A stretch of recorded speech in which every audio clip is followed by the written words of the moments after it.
adalah kekejian kalau kita mengatakan saya orang yang diselamatkan, tapi kita tidak punya hati yang mau menderita bagi Kristus.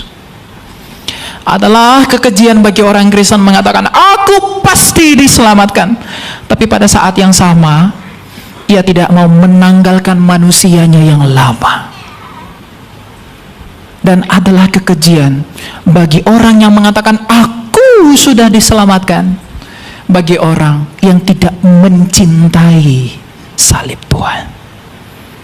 If I got Jesus, I've got all that I could ever need.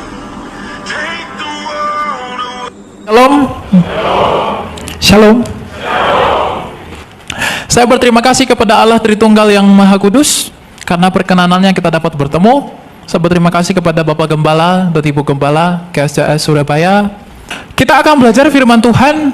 Panggilan untuk menderita saya ambil dari 2 Timotius 2 ayat 3 dan 4. Jadilah prajurit Kristus, baca ayatnya. Ikutlah menderita sebagai seorang prajurit yang baik dari Kristus Yesus. Seorang prajurit yang sedang berjuang tidak memusingkan dirinya dengan soal-soal penghidupannya, supaya dengan demikian ia berkenan kepada komandannya. Ini adalah puncak dari pemberitaan saya, Bapak Ibu. Apa yang mau saya ajarkan, apa yang mau saya bawakan dari tema ini?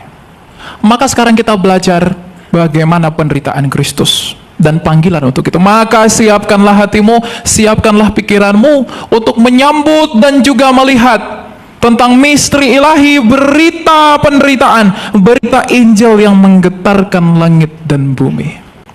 Musa telah bertemu Allah dan Tuhan berkata, tanggalkanlah kasutmu itu karena tempat yang kau datangi itu kudus. Maka sekarang terlebih-lebih lagi kita sedang berhadapan dengan penderitaan Kristus di atas kayu salib, di mana penderitaannya adalah api yang menghanguskan dosa, api yang menanggung penderitaan, dan api yang olehnya pintu kekekalan dibuka buat kamu. Karena Kristus telah menderita, Rasul Petrus mengatakan, bukankah ia teladan? Kalau ia sendiri telah menderita, maka kamu pun harus mengikut dan mengambil bagian di dalam penderitaan itu, supaya engkau berkenan bagi Dia yang adalah komandanmu. Maka sekarang saya mengajak semua yang mendengarkan untuk ikut menderita. Menderita di dalam apa? Di dalam Injil. Ada 3 hal yang mau saya sampaikan tentang penderitaan di dalam Kristus. Yang pertama, penderitaan itu adalah awal kita dimuliakan.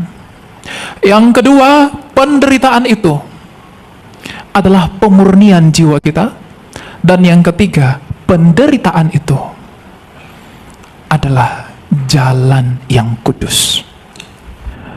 Bukankah Kristus dengan jalan menderita telah mati di dalam penderitaannya agar engkau dan saya memperoleh keselamatan? Lihatlah Adam dan Hawa. Lihatlah kepada Yusuf, ia harus menderita, dijual sebelum ia dimuliakan. Lihatlah kepada Musa, ia harus menderita di padang gurun sebelum ia melihat tanah Kanaan.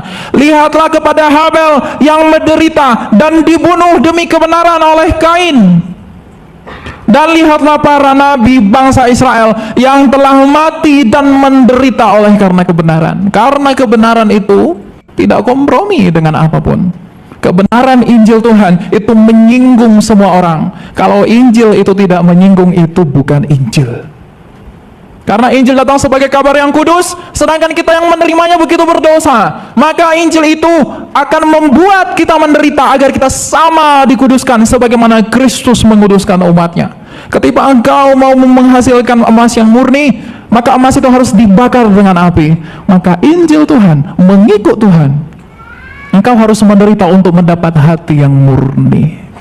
Kalau tadinya penderitaan itu adalah kutuk dari dosa, maka sekarang kita temukan sesuatu yang baru sebagai bentuk pembaruan dari penderitaan itu, bahwa di dalam Kristus penderitaan adalah jalan kita untuk memperoleh keselamatan itu dengan penuh. Karena kalau Kristus saja telah menderita bagimu dan dia adalah teladan bagimu, lalu mengapa engkau tidak mau menderita? Kalau dia saja yang adalah Tuhan menderita, mengapa kamu yang mengikuti dan lebih rendah dari Tuhan itu tidak mau menderita? Bukankah hamba tidak pernah lebih tinggi dari tuannya? Saya tahu bahwa kita semua di sini punya penderitaan. Kita semua di sini punya masalah. Kita di sini semua punya pencobaan. Tetapi dengan jalan itu Rasul Paulus berkata bahwa di dalam pencobaan-pencobaan yang ada padamu itu hanyalah pencobaan-pencobaan biasa, yang dengan demikian Allah mengizinkan pencobaan itu. Ia memiliki maksud yang kudus agar di dalam pencobaanmu itu Ia memurnikan imanmu. Sama seperti Ayub, iblis mencobai ia, tapi pada saat yang sama Allah menguji Ayub. Dan ketika Ayub diuji imannya, ketika ia diuji begitu berat dan ia tetap memilih beriman, upahnya adalah kemuliaan yang ia peroleh. Ayub, gambaran penderitaan Ayub dan pemulihan Ayub adalah gambaran tentang penderitaan orang Kristen yang akan mendapatkan kemuliaan. Rasul Paulus dalam suratnya kepada jemaat di Roma berkata, penderitaan kita di dalam Kristus itu tidak sebanding dengan kemuliaan yang akan kita peroleh ketika Ia datang sebagai Raja. Jadi kalau ada orang yang mau menjadi Kristen tapi ia tidak mau menderita, Kristus berkata, ikutlah aku dan pikulah salibmu. Bagaimana caranya saya memikul salib? Menyalibkan egomu, menyalibkan dosa-dosamu, keluar dari hawa nafsumu yang membinasakan. Sebab engkau telah menerima misteri di dalam perjamuan kudus. Tubuh dan darahnya adalah api yang menghanguskan. Kalau tubuh dan darahnya telah tercurah di kayu salib 2000 tahun lalu, dan engkau telah menerima itu dalam mistika perjamuan ilahi, maka seharusnya kita yang menerima tubuh dan darah Kristus juga harus menanggung dan ikut menderita dan menghasilkan hidup yang kudus. Penderitaan kita adalah meninggalkan kedagingan kita. Penderitaan di sini bukan berarti kamu tidak perlu cari uang lalu kamu tidak makan, kamu tahan lapar, bukan.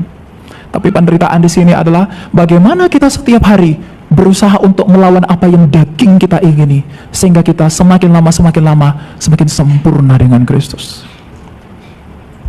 Orang kudus adalah orang yang mau dikuduskan. Orang fasik adalah orang yang menolak pengudusan. Maka untuk menjadi murni, kita harus dibakar dengan api. Untuk memiliki iman yang murni, kita harus dibakar dengan penderitaan. Mengikut Yesus bukan tentang kesenangan yang kamu peroleh. Setiap ada orang yang datang kepada saya mau percaya Yesus, saya selalu bilang, ikut Yesus tidak enak. Kamu jangan berpikir ikut Yesus kamu bisa dapat segala sesuatu. Ikut Yesus engkau harus menyalibkan dirimu. Engkau tidak peduli apa yang dikatakan Rasul Paulus tadi tentang penghidupanmu, karena kamu punya iman di mana imanmu itu akan menyelamatkan kamu. Menjadi orang Kristen adalah panggilan untuk menderita. Menjadi orang Kristen adalah panggilan untuk dimurnikan di dalam api. Untuk menjadi Kristen adalah panggilan untuk dimurnikan. Jiwamu yang sakit oleh karena dosa itu dimurnikan di dalam salibnya Kristus. Jadi renungkanlah hal itu, bahwa mengikut Yesus bukan sesuatu yang menyenangkan dagingmu, tapi itu menyenangkan jiwamu. Itu tidak memberi kesegaran bagi dagingmu sebelum pemulihan itu terjadi pada hari kebangkitan, karena sekarang kita masih fana. Tapi pada hari kebangkitan, ketika kita dinyatakan, seperti perkata Rasul Paulus, kita akan dimuliakan, sehingga penderitaan yang kita peroleh ini tidak ada apa-apanya. Jadi Bapak Ibu yang sekarang sedang berada dalam pencobaan, sedang di dalam masalah, sedang ada di dalam berbagai problem yang membuat kamu mulai kehilangan iman, yang membuat kamu mulai meragukan Kristus, yang membuat kamu semakin ragu kepada Tuhan, yang membuat kamu mau meninggalkan Tuhan, ingatlah, penyembahan yang terdalam adalah penyembahan di dalam kesakitan.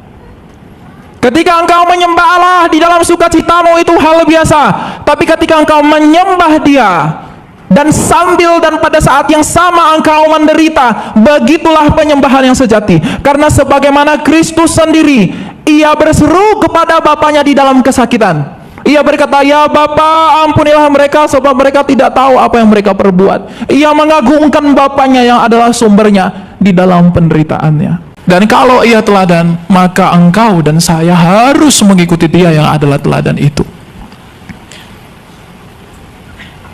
Ignatius ketika dia mau dimakan di kandang singa, dia berkata, "Biarlah singa-singa memakan tubuhku, agar Kristus yang adalah roti hidup memulihkan aku." Lihatlah kepada para rasul, bagaimana mereka tidak takut mati karena melihat keajaiban Injil Tuhan. Mereka tahu persis bagaimana penderitaan di dalam Kristus. Oleh karena pemberitaan ini aku ditawan, oleh karena pemberitaan ini aku dibenci, tapi aku rela dipandang buruk oleh dunia. Tetapi oleh karena kasihku aku melakukannya, tapi dunia menganggap aku keji. Maka mereka rela mati demi Injil Tuhan. Lihatlah para martir, bagaimana mereka menyerahkan nyawanya bagi Tuhan. Mereka semuanya menderita. Tidak ada di dalam kitab suci ada rasul yang enak ketika menginjili. Tidak ada di dalam kitab suci hamba Tuhan yang enak di dalam pemberitaan mereka. Penolakan sebagaimana Kristus ditolak, Rasul Paulus ditolak, Rasul Yohanes ditolak, Rasul Petrus disalib terbalik. Semua pemberita Tuhan itu dibenci oleh orang-orang yang tak mengenal Allah. Itulah penderitaan para hamba Tuhan. Kalau para hamba Tuhan play safe, bermain aman, engkau hamba daging, bukan hamba Tuhan. Kalau hamba Tuhan bermain aman, kalau hamba Tuhan bermain-main dengan firman Tuhan, kompromi dan mencampurkannya dengan apa yang di luar dari kehendak ilahi dan misteri ilahi itu, yang adalah Injil yang agung itu, engkau bukan hamba Tuhan. Bahkan kalau saya pun mengkompromikan itu dengan pikiran-pikiran saya yang tidak seturut dengan keinginan Kristus, maka buanglah saya, jangan dengarkan saya. Karena Injil itu menelanjangi dosamu. Saya berharap GSJS adalah gereja yang menelanjangi dosa setiap orang yang datang ke tempat ini. Tapi tidak hanya menelanjanginya, tetapi juga menanggung beban penderitaan itu dengan membawa jemaatnya keluar dari penderitaan agar semakin serupa dengan Kristus. Gereja adalah ibu. Makanya di dalam Wahyu 12 ada tentang perempuan yang mengandung yang ada 12 bintang di atas kepalanya. Itu adalah simbol gereja yang didirikan di atas 12 para rasul. Jadi gereja adalah ibu, di mana melalui gereja kita menemukan kasih Allah, melalui gereja kita bisa menemukan terang, dan di dalam dan melalui gereja kita menemukan pertobatan. Maka gereja harus siap menderita sebagaimana gereja mula-mula dianiaya oleh orang-orang jahat. Berbahagialah mereka yang mati sebelum masa kesusahan itu. Berbahagialah mereka yang mati di dalam Kristus. Karena kalau waktu kesusahan itu tiba, anti Kristus itu dinyatakan, mungkin banyak yang murtad meninggalkan dia. Maka panggilan menjadi Kristen itu panggilan untuk menderita. Kalau ada orang yang mau percaya Yesus karena dia melihat betapa spektakulernya panggung, kalau ada orang mau percaya kepada Yesus karena ia melihat betapa megahnya gereja, ujilah dirimu sendiri. Apakah jikalau aku menyediakan 1 lilin di sini dan tidak ada orang, maukah engkau hadir di dalam perjamuan ini? Mengapa engkau datang ke gereja? Mengapa engkau mau beribadah? Mengapa saya datang ke gereja? Mengapa saya mau beribadah? Apa yang saya cari? Saya mencari hadirat Allah, atau saya mau memuaskan keinginan saya? Ujilah dirimu, maka aku pun menguji diriku. Mengikut Kristus adalah panggilan untuk menderita, agar di dalam penderitaan itu kita diuji, di dalam penderitaan itu kita dimurnikan, dan di dalam penderitaan itu ada kerendahan hati. Kalau orang tidak pernah menderita, tidak akan pernah rendah hati. Orang yang tidak pernah menderita tidak akan bisa rendah hati.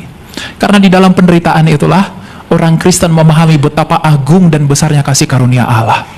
Di dalam kesakitan itulah dia menyembah Allah. Di dalam kesakitan itulah dia tetap bersyukur. Di dalam kesakitan itulah dia tetap memuliakan Allah. Karena persembahan yang terbesar bagi Allah adalah hati yang hancur. Bukan uangmu, bukan hartamu. Rasul Paulus menyatakan kepada jemaat di Roma bahwa persembahanmu adalah tubuhmu untuk Tuhan dan Tuhan untuk tubuh. Maka gunakanlah seluruh hidupmu, gunakanlah seluruh apa yang kita pakai, gunakanlah seluruh talenta kita, kecerdasan kita, harta kita, dan segala sesuatu yang ada pada kita untuk memuliakan Allah. Dengan demikian itulah jalanmu menderita. Mungkin engkau sangat sulit untuk memberi waktumu bagi saudaramu, tapi ketika engkau rela melawan itu dan akhirnya memberikan waktumu, itulah pengorbananmu dan itulah penderitaanmu. Ada begitu cantik orang di sana, aku ingin bersama-sama dengan dia dan mau berdosa dengan dia, tetapi kalau engkau melawan keinginanmu itu, itulah penderitaanmu. Ketika ada yang menggodamu dan itu begitu menyenangkan, lalu engkau berusaha menolak keinginan dagingmu itu, itulah penderitaanmu. Ketika ada orang yang berusaha ingin memberikan engkau yang baik, tetapi bukan hasil dari yang baik, engkau menolaknya meskipun itu menjanjikan bagi hidup dan dagingmu, itulah penderitaanmu jikalau kamu menolaknya. Artinya apa? Injil yang telah kita perkatakan itu menuntut kita untuk bisa jujur di dalam apa yang dia kehendaki. Jadi menjadi Kristen itu tidak mudah. Tuhan Yesus berkata, jalan itu sempit. Jangan ada orang berpikir jalan itu begitu lebar, sehingga dengan kebebasanku, tanpa pertobatanku, tanpa keinginan hatiku yang mau menderita bersama Kristus, sebagaimana Kristus dalam keadaannya sebagai manusia tidak berdosa, dan kita yang mengenakan Kristus dalam baptisan berusaha untuk tidak hidup di dalam dosa.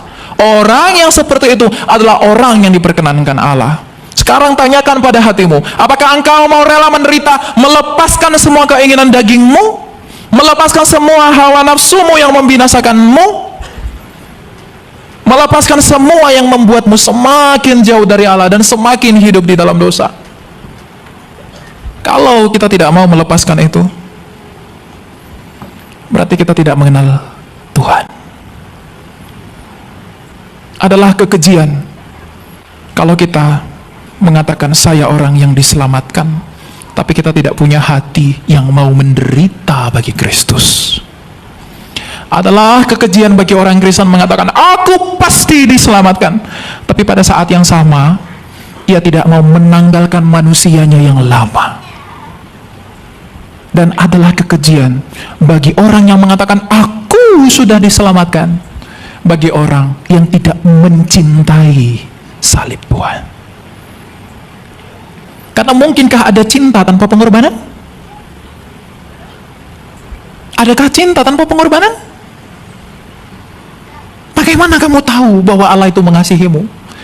Tapi Injil Yohanes begitu agung mengatakan, karena begitu besar kasih Allah akan dunia ini, sehingga ia mengaruniakan, berkorban buat Tuhan, buat kita manusia.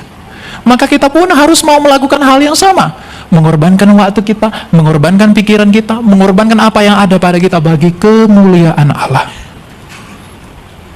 Karena di dalam hal itulah cintamu dinyatakan.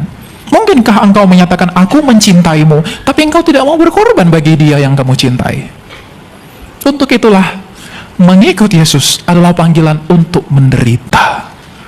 Juallah semua dan ikutlah aku.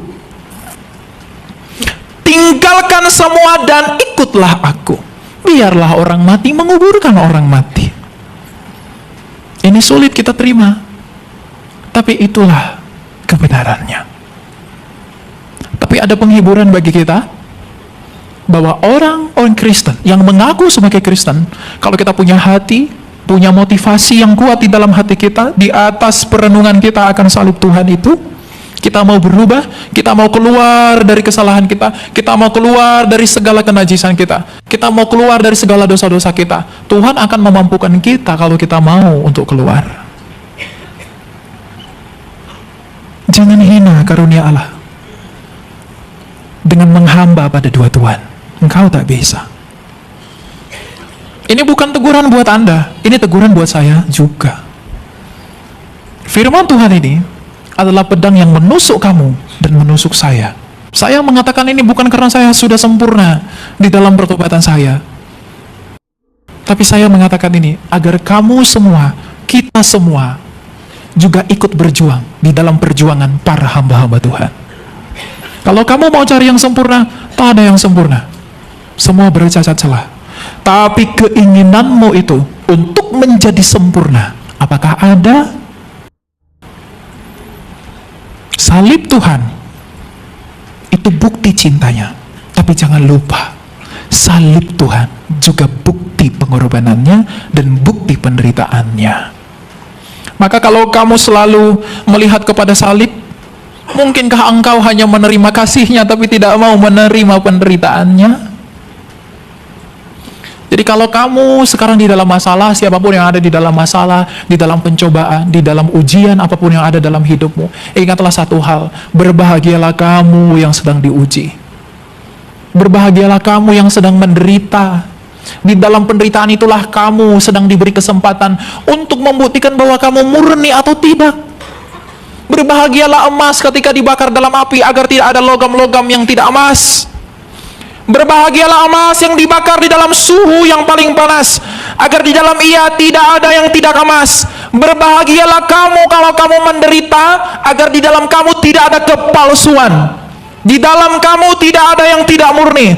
Tapi ketika engkau bebas, engkau bisa keluar di dalam penderitaan itu, jiwamu menjadi murni. Sama seperti Ayub yang pada akhirnya murni, sama seperti para martir yang memang murni, sama seperti para rasul yang memang murni. Ada orang yang berusaha ingin menginjili, menyampaikan berita Injil, tapi ia sendiri takut mati. Saya tidak mengajak Anda untuk mati. Saya mengajak Anda untuk cinta kepada kebenaran Tuhan. Tapi cinta itu adalah pengorbanan. Dan Anda harus mau menderita di dalam pengorbanan itu. Semua orang punya hal-hal yang mereka temui dalam hidupnya yang membuat ia, aduh kalau aku kasih ini, kalau aku lakukan ini, aku jadi nggak begini dong, aku jadi begini dong, aku jadi begini dong.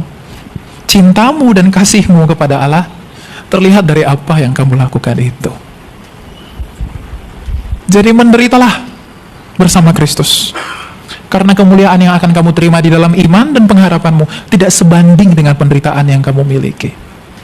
Dengan penderitaan itu, itulah jalan kita dimurnikan. Di dalam penderitaan itu, itulah jalan kita dibuktikan. Melalui penderitaan kita akan terlihat apakah kita orang yang setia atau tidak. Kalau kita menemui ada hal-hal yang tidak setia dalam hati kita, maka kita evaluasi, koreksi diri, bertobat, mencari hal-hal yang baru dari Tuhan, agar kita semakin sempurna, sempurna, dan sempurna. Ingat, jalan itu sempit. Jalan itu sempit.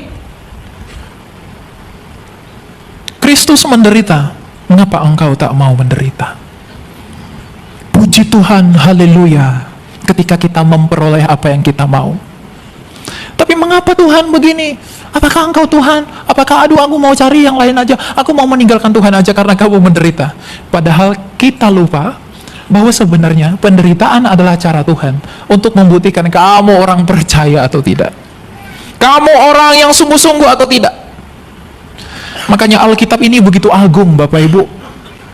Tokoh di dalam Alkitab, para nabi, dibunuh oleh orang Israel, berusaha dibunuh orang Israel, dan mereka tetap setia kepada Allah. Itu mereka murni. Rasul-rasulnya Tuhan juga dibunuh dengan begitu rupa. Itu membuktikan mereka murni. Tapi pertanyaannya sekarang, apakah Elia Myron itu murni? Belum tentu, karena saya belum mati. Apakah sahabat-sahabatku itu murni? Kalau kita di dalam ujian diri kita sendiri menemui bahwa kita belum murni, maka Injil Tuhan memanggil kita untuk murni. Melalui apa? Kerendahan hati. Dan bagaimana kita memperoleh kerendahan hati itu? Penderitaan. Tuhan Yesus dengan agung berkata, berbahagialah orang yang dianiaya oleh karena namaku, karena merekalah yang punya kerajaan. Saya tidak mengajak Anda untuk menjadi radikal dalam pengertian berdosa ketika berjalan bersama Tuhan. Tapi pikirkanlah bahwa ketika aku melihat kepada salib, ketika aku percaya kepada Tuhan, ketika aku semakin mencintainya, aku tidak berharap apapun selain jiwaku yang murni. Makanya doa kita adalah doa yang meminta kepada Tuhan, Tuhan berikanlah aku air mata yang memurnikan jiwaku. Penderitaanmu itu membuat kamu semakin murni. Penderitaanmu itu membuat kamu semakin tulus. Karena engkau tidak melihat hal-hal yang begitu wah untuk kebaikan dagingmu. Tapi engkau melihat bahwa Tuhan itu yang memurnikan jiwaku. Sebagaimana ia menderita, aku pun turut mengambil bagian di dalam hal itu. Aku turut mengecap apa yang Kristus kecap. Apakah begitu adil kalau kita mengecap kebangkitan Kristus? Apakah adil kalau kita mengecap kemuliaan Kristus, tapi kita tidak mau mengecap penderitaan Kristus? Kita terlalu bersemangat kalau berbicara kita akan bertemu dengan Dia di awan-awan. Kita akan menyaksikan hari kebangkitan. Dia adalah hakim yang menyala seperti api, yang menghanguskan orang berdosa. Tapi ketika kita berbicara, apakah kamu mau juga menderita sama seperti Kristus yang menderita? Apakah kamu juga mau dianiaya sama seperti Kristus dianiaya? Apakah kita mau merasakan apa yang Kristus rasakan, dibenci oleh banyak orang oleh karena kebenarannya? Kalau kita tidak mau, maka bukan Kristus yang benar itu yang kamu kenal. Kamu mengenal Kristus yang happy-happy saja. Maka panggilan Injil itu memanggil kita dengan jalan memperdamaikan manusia kepada Allah. Maka manusia itu harus dimurnikan. Kenapa Adam dan Hawa itu perlu diuji melalui pohon pengetahuan? Agar ia dimurnikan, yang dengan jalan itu ia dapat serupa dengan Allah. Ingatkah kita bahwa manusia diciptakan untuk menjadi segambar dan serupa dengan Allah? Dan untuk menjadi serupa dengan Allah, manusia itu diuji. Tapi pada akhirnya manusia itu gagal menjadi serupa dengan Allah karena ia berdosa, karena ia tidak taat. Maka kalau kita mau menjadi serupa dengan Allah, karena kita semua ini adalah gambar Allah yang telah kehilangan kemuliaan Allah, maka untuk bisa menjadi serupa dengan Dia, menderitalah di dalam ujian iman, agar kita murni, dan di dalam kemurnian itu kita bermegah. Bukan sombong, tapi bermegah bahwa Tuhan mengizinkan aku menderita, Tuhan memurnikan aku, Tuhan memurnikan jiwaku melalui apa yang Ia izinkan dalam hidupku, agar aku sendiri bersuka cita, karena di dalam penderitaanku aku menemukan Kristus yang juga telah menderita. Ini tidak menyenangkan telinga Anda, saya tahu itu. Tapi saya bukan mau menyenangkan Anda. Ini bukan yang Anda harapkan, tapi inilah kenyataannya. Maka marilah menderita bersama Kristus karena Injilnya. Karena di dalam kabar baik itu tidak bermakna selalu baik. Kabar baik itu adalah hasil yang baik yang diperoleh dari pemurnian melalui penderitaan. Maukah Anda menderita bersama Tuhan? Maukah Anda diuji bersama Tuhan? Tidak ada yang mau, kan? Apakah Anda mau? Ketika saya katakan, apakah engkau mau diberkati? Pasti amin. Tapi Anda lupa, berkat yang terbesar adalah kemurnian jiwamu melalui penderitaan itu.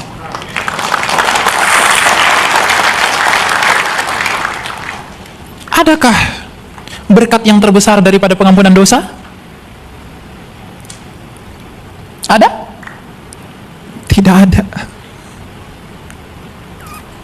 Berkat yang terbesar adalah pengampunan dosa. Dan agar kita memperoleh pengampunan dosa, memang bukan oleh karena diri kita sendiri kita memperoleh pengampunan itu, tapi cuma-cuma karena kebenaran Allah. Tetapi untuk menerima itu, untuk bisa menjadi serupa dengan berita itu, kita harus mau dimurnikan agar bisa menyambut hal itu. Karena kita ini kotor. Elia Myron ini kotor, najis. Sama seperti Yesaya mengatakan, mulutku penuh najis. Kalau Yesaya saja mengatakan itu, maka saya pun mengatakan saya begitu najis. Maka kita perlu dimurnikan, kita perlu hati kita benar-benar pure untuk menyambut Tuhan. Apakah kita benar-benar mau mengikuti Dia?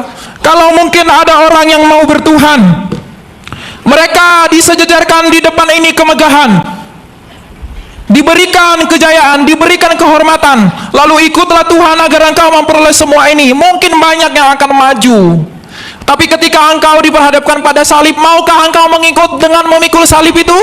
Adakah yang mau maju untuk mendapatkannya? Adakah yang mau maju untuk memperolehnya?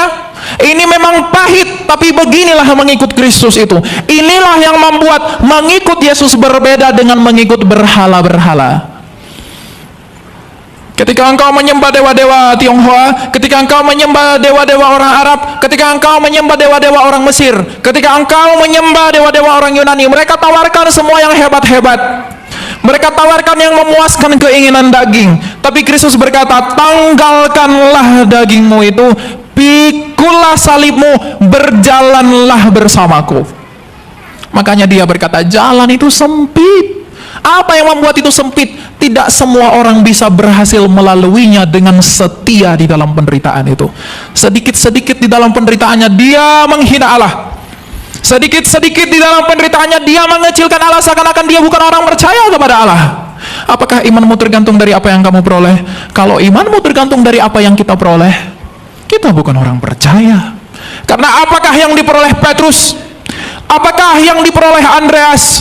Apakah yang diperoleh oleh Paulus? Apakah yang diperoleh oleh Ignatius? Apakah mereka mendapatkan rupa-rupa duniawi, permata-permata yang begitu indah? Tidak. Tapi mereka mendapatkan kemurnian jiwa, sehingga salah satu dari mereka mampu berkata, pangkanglah aku di sebelah sini, karena aku sudah siap menemui Tuhanku. Salibkanlah aku, karena dengan jalan itu aku menemui Tuhanku. Karena kematian bagi orang Kristen bukanlah duka cita. Kematian bagi Kristen adalah sukacita menyambut Firdaus yang agung itu. Jadi berkat terbesar adalah kemurnian jiwa. Apakah semua orang mau diberkati? Apakah semua orang mau diberkati? Apakah semua orang mau menderita?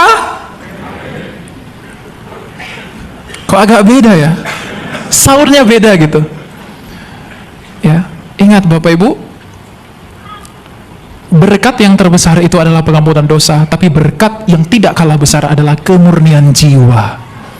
Kita mengikuti Tuhan kita itu karena apa? Dan untuk mendapatkan kemurnian jiwa, kita harus melewati berbagai penderitaan untuk mengikuti Dia. Dan yang menemani kamu di dalam penderitaan itu adalah harapanmu di dalam iman kepada Kristus. Makanya sabdanya ketika dia mau terangkat ke surga, ia berkata, aku senantiasa menyertai engkau sampai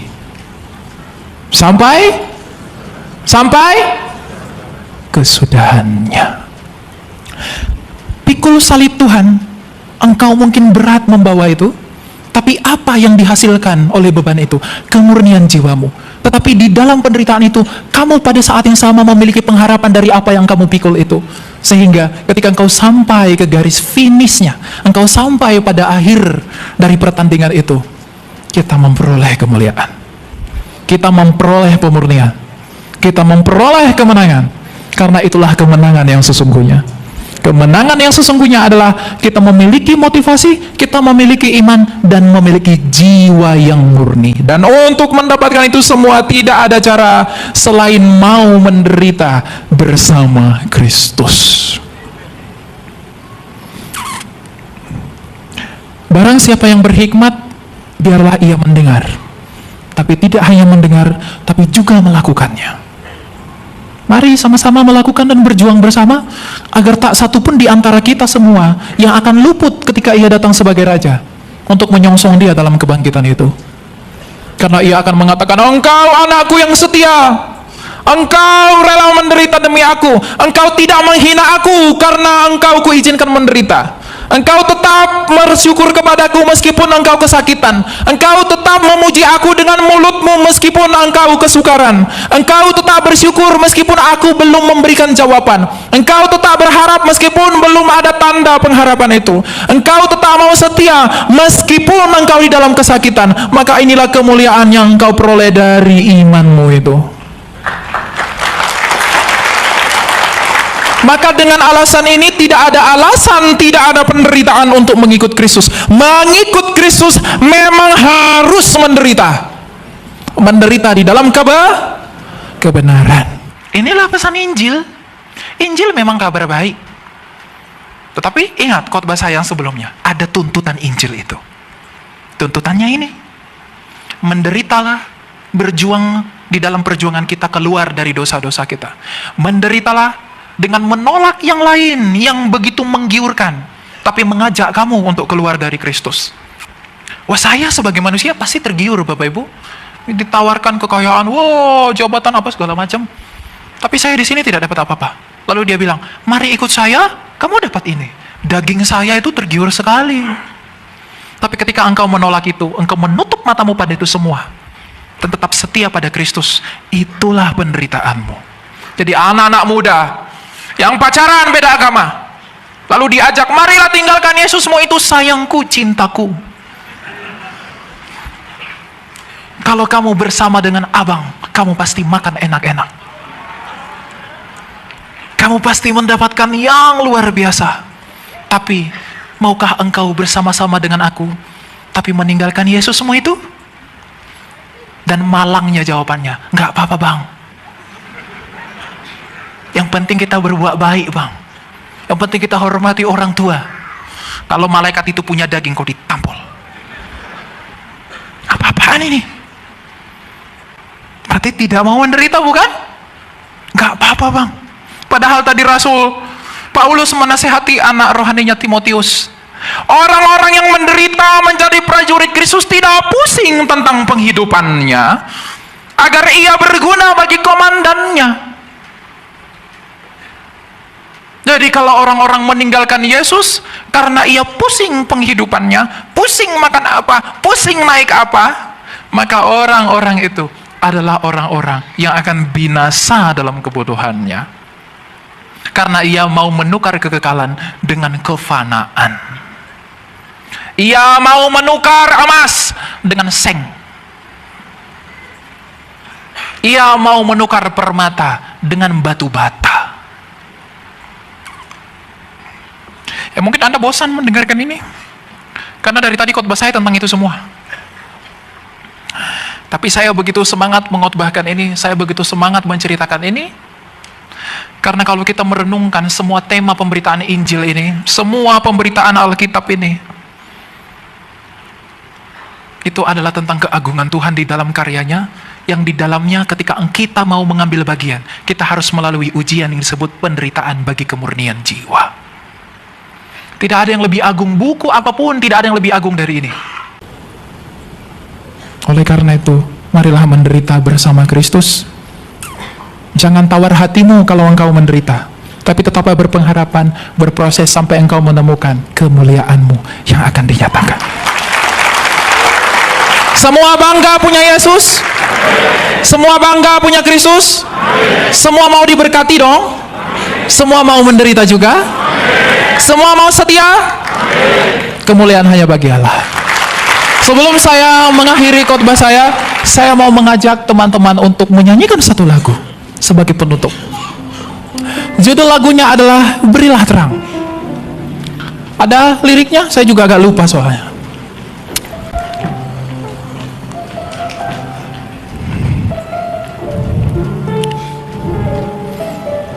Inilah poin dari apa yang kita sampaikan dari tadi pagi. Apa itu? Tahu lagu ini? Jangan kita tinggal diam mendengar, berilah terang. Injil Tuhan haruslah kita sebar, berilah terang, pelita Injili menyantap yang terlelap.